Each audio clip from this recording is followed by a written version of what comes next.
Hi, we're Right Said Fred. I'm Fred, this is Richard. Thanks for that.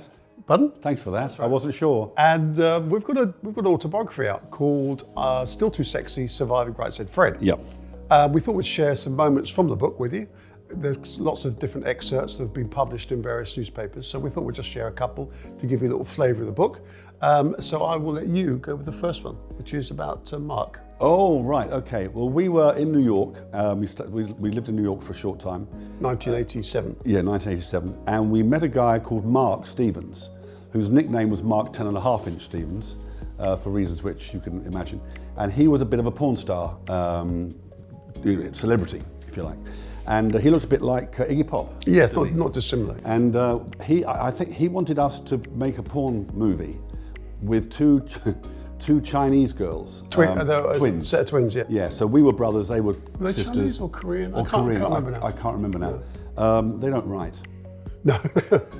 No. They've forgotten about us. They've forgotten about it. We didn't do it, actually, in the end. When we met Mark, he was very friendly and very, very affable. He gave us a lesson on how to love your penis. You have to learn how to love your penis. So he had as if we don't. Yes, he had a designated a mirror set into the floor. Cut into the carpet. So he dropped all these, he took his posing pouch off and told us how us men should love our members. Yeah. And he did this whole stroking thing, and that was, so there's that one, that's sort of about our early career. Not career, but we were musicians in New York at the time. Yeah, yeah. But that was... he was offering, it was $300. No, it's $1,500 each. 15. I don't know. It was a lot. Back in the '87, that was a lot of money. Yeah, and we were working. I was working in a gym, and Fred was working in a cafe, so that was big money for us at the time. But if you are keen to see what Mark 10.5-inch Stevens looked like, but only the 10.5-inch bit. He's in the Robert Mapplethorpe book. Photograph book. He was quite a celebrity back in the day. Once the band took off, we started, because of the way we sold ourselves initially, we started to attract some very bizarre fans. Sort of fetishy kind of stuff. we got sent quite a lot of personal porno. And this one lady sent us this porno video. And it starts off with this badly lit kitchen. And this guy, he's sort of chained or whatever it is, tied to like a beam or a pipe, I can't remember. And he's got a mask on. And he's naked, and his legs are spread out across this sort of wooden bench. And his scrotum see where this is going. Yeah, his scrotum is slightly pulled out. And then you hear these high heels coming with this thing. Yeah. And this woman walks in, and she's all masked up and with a mask on. She's got a hammer in one hand and nails in the other. And we're just watching. She ain't a carpenter. She's not a chippy. She ain't no chippy. So anyway, we won't go into graphic detail on camera, but yeah, it got pretty graphic and pretty serious. Not very sexy. No, put me off my tuna sandwich. I was eating a tuna sandwich at the time. Yeah. And it really put me off my sandwich. That was really bizarre. It was. And some of the people were with festivals, particularly if it's packed. The people down the front very often don't want to lose their place because by going to the toilet, they want to stay there all the time. And we were doing an autograph after a show once with this lady, and she came into the dressing room, and it was a bit like, oh, what on earth is that? A bit of a honk, you know. Turns out that she had been standing there the whole time, didn't want to lose her place, so when she wanted to go to the toilet, she just went to the toilet. Apparently, it's quite a common thing. It's quite a common thing. I'm not a big festival goer. At festivals.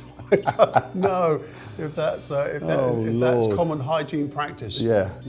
So there's a couple of excerpts from the book. Also, what's been weird for us is the last sort of 30 months, isn't it? Yes. We didn't realise speaking out would be, well, we used the term speaking out. We weren't speaking out. We were just expressing an opinion at the time.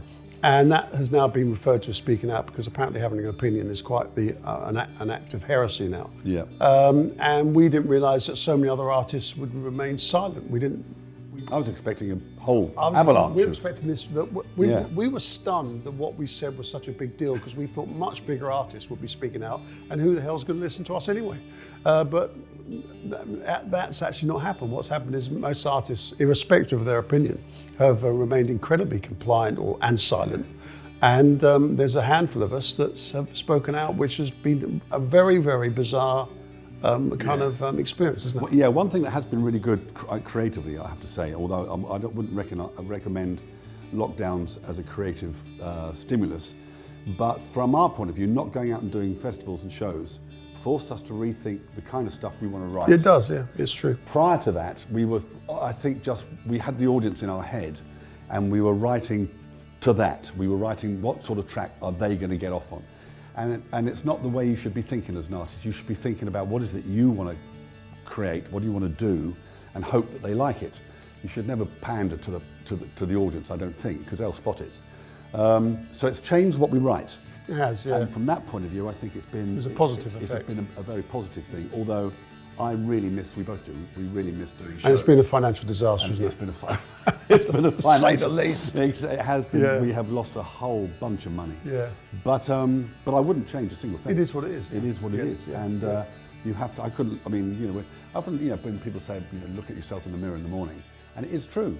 Yes, can it you is. look at that face, knowing that you've been spinning a load of BS? Yeah. And if I complied, my wife would slap me into next week. Yeah, she would. Yeah. So that's that really. Anyway, the book is, as we said, it's called Surviving. No, it's not. No. It's called Still Too Sexy, Surviving, right, said Fred. Yep. And it's available in not a lot of shops because they've banned it. Waterstones have banned it.